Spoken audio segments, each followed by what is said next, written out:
So hey guys, back with another interesting tech related videos. তো বস আজকের দিনে প্রায় সবার কাছে অ্যান্ড্রয়েড ফোন আছে এবং সেখানে আমরা ইউজ করে থাকি মাইক্রো মিনি বা ন্যানো সিম কার্ড। বাট একটা জিনিস কি তোমরা জানো, ইন ফিউচার আমরা উইদাউট এনি সিম কার্ড আমাদের ডিভাইস কন্ট্রোল করব, যেখানে কনসেপ্টটা থাকবে ই সিম কার্ডের, মানে এমবেডেড সিম।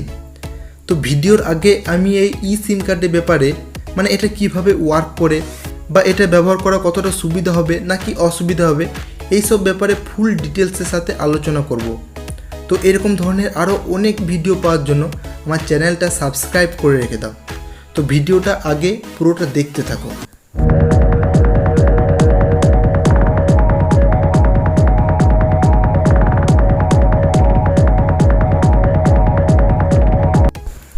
তো দেখো, আমি যদি তোমাদের কোয়েশ্চেন করি যে হোয়াট ইজ সিম কার্ড, তো তোমরা কি বলবে? তোমরা বলবে যে সিম কার্ড হচ্ছে সাবস্ক্রাইবার আইডেন্টিফিকেশান মডিউল, যেখানে একটু স্টোরেজ আছে, যার মধ্যে কিছু কন্ট্যাক্ট স্টোর করা আছে, মানে বেসিক্যালি একটা ছোট চিপ লাগানো আছে। তো এই যে চিপ, এটা কি আমাদের মোবাইল ডিভাইসের মধ্যে লাগানো যেতে পারে না? তো এই প্রসঙ্গে আমি পরে আরও ডিটেলসের সাথে বলছি।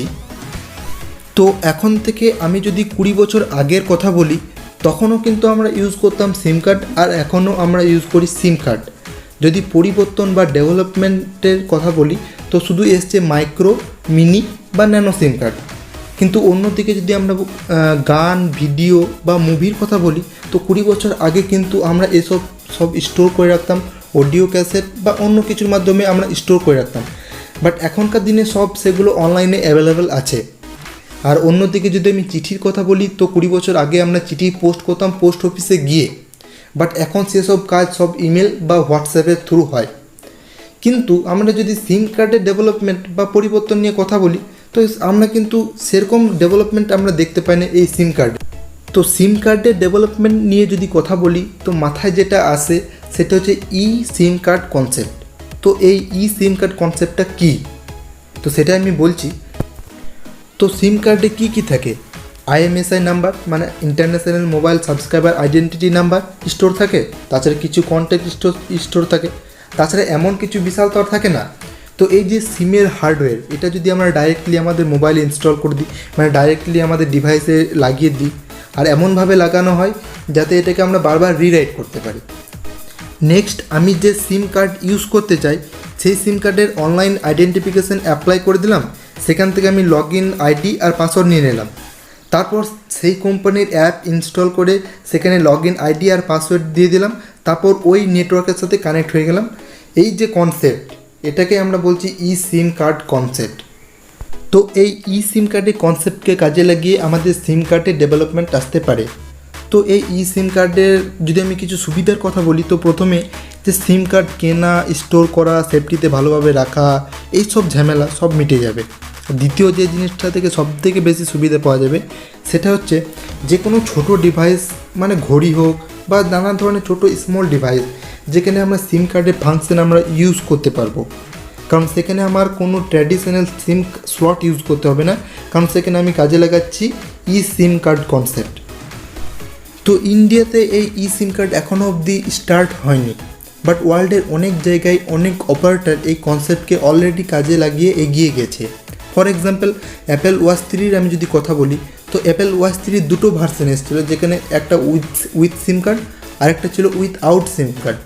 তো ইন্ডিয়াতে সেই অ্যাপেল ওয়াচ 3 উইথ সিম কার্ডটা অ্যাভেলেবেল ছিল না, কারণ ইন্ডিয়াতে ই সিম কার্ড কনসেপ্ট অ্যাভেলেবেল নয়। বাট যেখানে ই সিম কার্ড কনসেপ্ট আছে, মানে ই সিম কার্ড অ্যাভেলেবেল আছে, সেখানে Apple watch 3 with SIM card also available ছিল। ঠিক আছে, তো এই ই সিম কার্ডের ব্যাপারটা অনেকটা ইন্টারেস্টিং। এমনি সিম কার্ডের থেকে ই সিম কার্ড ব্যবহার করাটা অনেকটা অ্যাডভান্টেজ এবং অনেকটা ইউজফুল, যেখানে আমাকে কোনো ফিজিক্যাল সিম কার্ড ক্যারি করতে হবে না। আমার যদি কোথাও ফোন হারিয়েও যায়, সিম কার্ড নিয়ে কোনো প্রবলেম আমার হবে না, কারণ আমার যদি লগ ইন আইডি আর পাসওয়ার্ড মনে থাকে, তো আমি ইজিলি যে কোনো ফোনে লগ ইন হয়ে সেই নেটওয়ার্কের সাথে কানেক্ট হয়ে যেতে পারবো, সেখানে আমার কোনো প্রবলেম আমার কিন্তু হবে না। তো আমি যদি এই ই সিম কার্ডের ফিউচার নিয়ে কথা বলি, তো আজ নয় তো কাল, 2 বছর হোক, 5 বছর হোক, অনেক বড় মাত্রায় ইন্ডিয়া সমেত অল ওভার ওয়ার্ল্ডে এই ই সিম কার্ডের ব্যবহার কিন্তু আমরা দেখতে পাবো। যেখানে স্টার্টিং পজিশনে একটু প্রবলেম হয়তো আমরা ফেস করব, কারণ যদি আমরা একটা কোনো জিনিস অনেক বড় পরিবর্তন করি তো স্টার্টিং পজিশনে আমরা একটু প্রবলেম ফেস করি, but end of the day সব কিছু ঠিক হয়ে যাবে, কারণ পরিবর্তনই হচ্ছে পৃথিবীর ধর্ম। ঠিক আছে, তো তোমাদের কি বক্তব্য এই সিম কার্ডের নিয়ে আমাকে কমেন্ট বক্সে অবশ্যই জানিও, আর ভিডিওটা ভালো লাগলে একটা লাইক করে দিও, আর চ্যানেলে এরকম ধরনের আরও ভিডিও দেখার জন্য চ্যানেলটা সাবস্ক্রাইব করে রেখে দিও। তো দেখা হচ্ছে নেক্সট ভিডিওতে, ততক্ষণ পর্যন্ত বাই বাই, টেক কেয়ার।